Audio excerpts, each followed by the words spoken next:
दोस्तों, जिस बात का जिक्र आपका अपना चैनल टाइम्स एक्सप्रेस लगातार कर रहा था, आखिरकार उस पर मोहर लग गई है। जी हाँ, इस वक्त की एक्सक्लूसिव और ब्रेकिंग खबर बता रहा हूं। जयंत चौधरी ने थोड़ी देर पहले ही योगी आदित्यनाथ के फैसले पर न केवल ऐतराज जताया था, बल्कि सीधे सीधे चुनौती दे डाली थी कि अगर ज्यादा ही दिक्कत हो रही है तो कुर्ते पर लिख दीजिए नाम और उसके बाद तय करिए कौन हाथ मिलाएगा, कौन गले मिलेगा। यानी जयंत चौधरी खासे नाराज बताए जा रहे थे। वहीं मैंने आपको खबर दिखाई थी, जीतन राम मांझी भी बहुत नाराज चल रहे हैं बीजेपी से। और देखिए, जब सर्वदलीय बैठक बुलाई गई, उसमें विपक्षीय पार्टियां पहुंची, तमाम दल पहुंचे, राहुल गांधी पहुंचे, सब पहुंच गए। लेकिन जिनको पहुंचना चाहिए था, मोदी जिनसे उम्मीद थी जिन्हें पहुंचना चाहिए था, वो लोग नहीं पहुंचे हैं। उन्होंने पहली फुर्सत में बीजेपी के इस ऑफर को लात मार दी है। नमस्कार, मैं हूं प्राजपल गौतम और आप देख रहे हैं टाइम्स एक्सप्रेस। इस वक्त की एक्सक्लूसिव खबर बताने जा रहा हूं दोस्तों। खबर यह है, जयंत चौधरी, जीतन राम मांझी, उन्होंने तेवर दिखा दिए।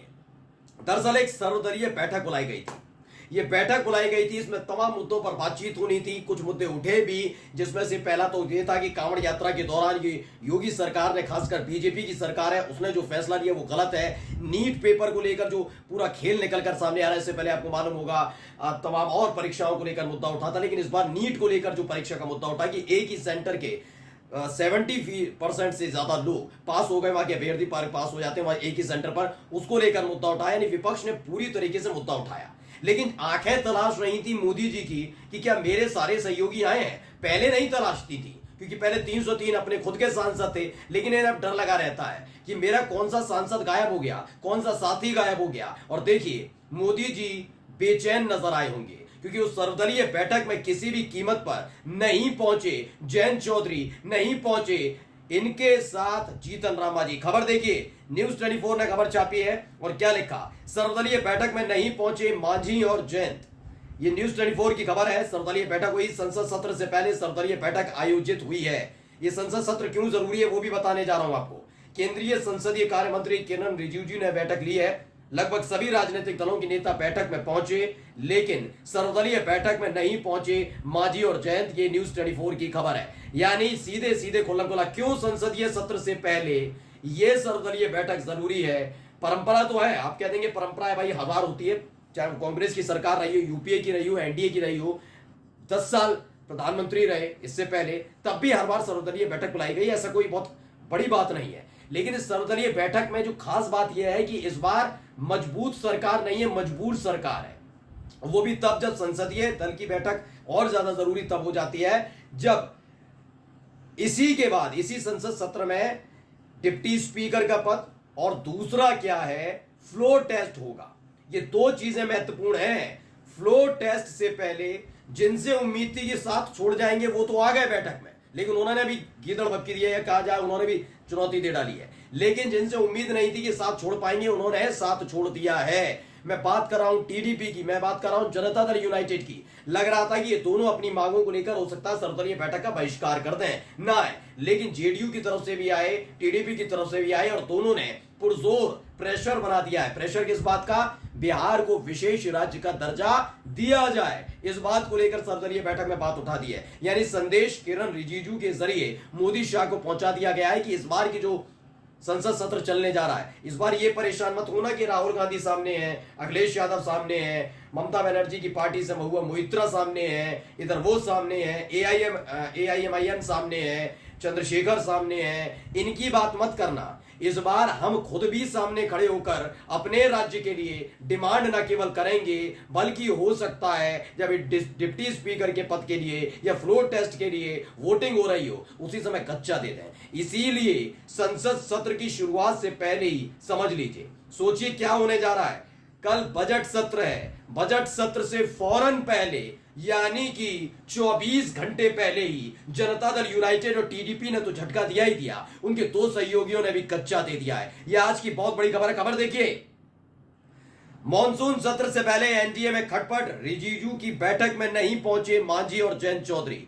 आप कहेंगे भाई हो सकता है जीतन राम मांझी किसी काम में अटक गए हो, बिहार से ना पाए हो, चलिए मैंने मान लिया नहीं आ पाए, लेकिन जयंत चौधरी क्यों नहीं आए। जयंत चौधरी को तो मैंने हाल ही में एक बयान सुनाया ना भी आपको, वो बयान एक बार आप सुन लीजिए, समझ जाएंगे। पहले बयान सुनिए।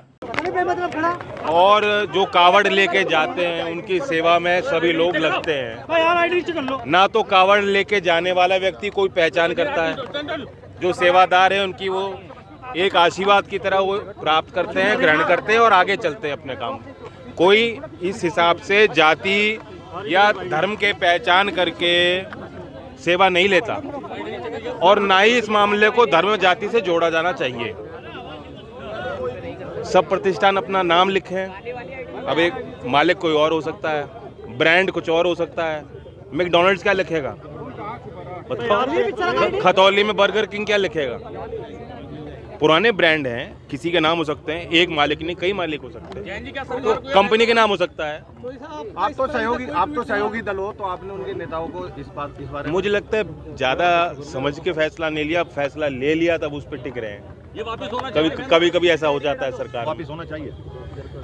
अभी भी समय हो जाना चाहिए या इस पर ज्यादा कोई जोर ना दिया जाए। मैं देख रहा हूँ अभी मुझे कहीं ऐसा नहीं लगा कि बहुत कोई जोर जबरदस्ती इस पे प्रशासन का कोई दबाव है। जो चॉइस से लगा रहा है लगा ले। जहाँ तक वेज और नॉन वेज की बात है उसमें सेंस है। अगर कोई वेजिटेरियन है वो उसको ये प्रमाणित होना चाहिए कि तो निश्चय वो करेगा नहीं, जब तो जो पदार्थ उसमें है वो सारे वेजिटेरियन हो, जो प्रक्रिया है बनाने की वो वेजिटेरियन हो। किसके हाथ से बन रही उसका क्या मतलब? मुसलमान वेजिटेरियन है और हिंदू मीट खाने वाले भी हैं। जी टायर पंचर पे भी लग रहे हैं आप तो नाम के बोर्ड। क्या पहले तो खाने पीने की दुकानों पर था, टायर पंचर कहाँ का लगाओगे? अब कुर्ते में भी लिखना शुरू कर देंगे अपना नाम कि देख के हाथ मिलाना। तो बयान सुन लिया भाई, साफ साफ लफ्जों में जैन चौधरी कह रहे हो। कहाँ है जैन चौधरी? पश्चिमी उत्तर प्रदेश में ही है, ज्यादा दूर नहीं चले गए, बागपत में ही थे, उसी इलाके में थे, वो वहीं आसपास हैं। वहां से दिल्ली आने में कितना टाइम लगता, लेकिन नहीं आए। बिहार से तमाम राजनीतिक दलों के नेता आ गए, इधर टीडीपी के आंध्र प्रदेश से आ गए, तमाम लोग पहुंच गए, लेकिन वो नहीं पहुंचे। जैन चौधरी का ना पहुंचना ये बीजेपी के लिए खतरे का अलार्म है। मैं क्यों कह रहा हूं ये अब आपको समझा देता हूं। पहली चीज तो कल बजट सत्र शुरू होने जा रहा है। इस बजट सत्र से पहले ही बगावती सुर हैं, इसके फौरन बाद ही डिप्टी स्पीकर का पद और इसके बाद होगा फ्लोर टेस्ट।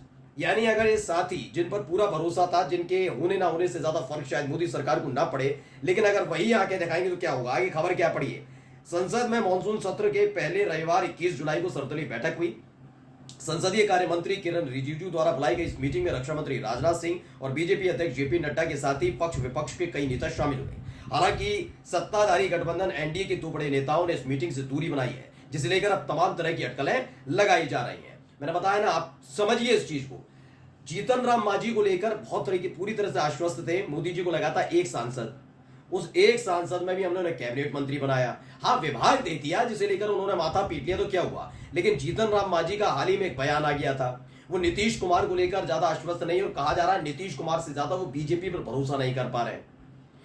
अब कुल मिलाकर क्या हुआ, जैन चौधरी नाराज हो गए मुजफ्फरनगर वाले कांड से कि भाई ये क्या गलत तरीका है। एक तो मेरा पश्चिमी उत्तर प्रदेश, दूसरा जिन लोगों ने मेरी पार्टी को उठाया, याद होगा भूपेंद्र चौधरी उन्हीं की पार्टी के प्रवक्ता, और माना जाता है कि जैन चौधरी की पार्टी में जान फूंकने वाले कोई नेता थे।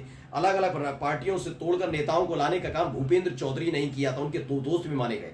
जैन चौधरी के दोस्त और आरएलडी के राष्ट्रीय प्रवक्ता रहे भूपेंद्र चौधरी ने जब पार्टी छोड़ी थी तो उन्होंने लंबा चौड़ा पोस्ट किया था और साफ साफ लफ्जों में बताया था कि मुसलमानों को धोखा दिया है आरएलडी ने, क्योंकि जब बीजेपी के तमाम नेता गंदगी उगल रहे थे ना, हम सब खामोश बैठे थे, और ये धोखाधड़ी है उन मुसलमानों के साथ जिन्होंने जाटों के साथ मिलकर आपकी पार्टी को जीवंत किया, फिर से उठाया।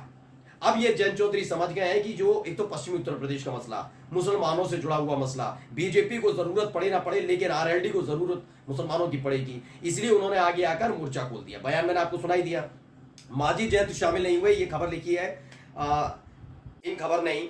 संसदीय कार्य मंत्री रिजिजू द्वारा बुलाई गई इस मीटिंग में हिंदुस्तानी आवामी मोर्चा के प्रमुख जीतन राम मांझी और राष्ट्रीय लोकदल के मुखिया जैन चौधरी नहीं पहुंचे। इन दोनों नेताओं के सर्वदलीय बैठक से गैर हाजिर रहने पर अब सवाल खड़े होने शुरू हो गए। बता दें कि इस बैठक में एनडीए की ओर से अपना दल की अनुप्रिया पटेल, एलबीजेपी रामविलास से चिराग पासवान समेत कई नेता शामिल हुए। और कौन कौन हुए देखिए, देखते जाइए, सब हो गए। कांग्रेस की तरफ से जयराम रमेश, समाजवादी पार्टी की तरफ से राम गोपाल यादव, सीपीआईएमएल की तरफ से राजाराम सिंह, एआईएमआईएम की तरफ से असदुद्दीन ओवैसी, सब लोग पहुंचे हैं। ये दो लोग नहीं पहुंचे। अब माना जा रहा है कि एक बड़ी फूट इस सर्वदलीय बैठक के बाद से ही देखने को मिल रही मॉनसून सत्र इस बार मोदी सरकार के लिए बड़ा टेंशन भरा रहने वाला है। नमस्कार।